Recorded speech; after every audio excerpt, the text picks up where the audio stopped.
Como Disabilities Advocacy Network was started just a few months ago, really as a way to bring together all of the disabilities advocacy groups and individuals in town. What we find is that while all the groups work together as they need to, they work together extremely well, they accomplish a lot of really great things together, there's no all-encompassing plan or effort to set goals for the disabilities community as a whole.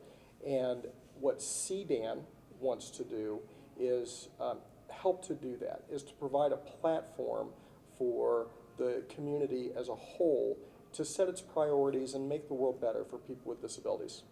Well, within the organization, just great. We had our first planning meeting, which went extremely well. We started the process of identifying both priorities and solutions that we want to propose. People are very excited about working together, about offering their ideas, and about really solving problems. Well, looking at on a larger scale, certainly Columbia has issues with housing that is accessible for people with disabilities, transportation, healthcare, even such things as having sufficient parking for people with disabilities.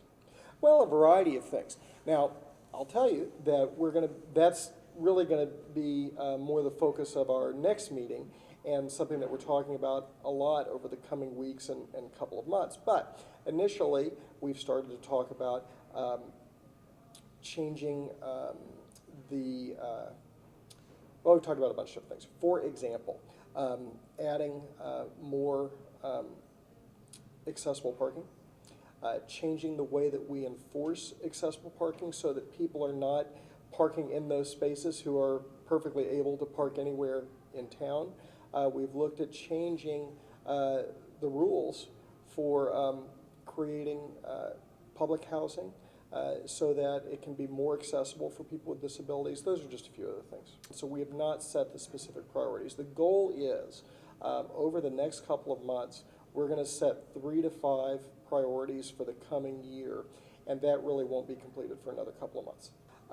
People don't think about that, but when you have public areas, for example, going into the hospital or going into even the mall or going into the city building or that sort of thing, you might have parking that's very accessible, but when it snows, it's not going to be as useful for somebody with disabilities or somebody with any other sort of mobility issue. I mean, that's one of the great things about addressing issues for people with disabilities, is that it really addresses problems that affect so many Columbians who might not consider themselves somebody with disabilities. It might be somebody who is older, or it might be somebody who has a temporary injury, or it just might be, you know, really anybody. So if you improve the world for people with disabilities, you're going to improve the world for everybody.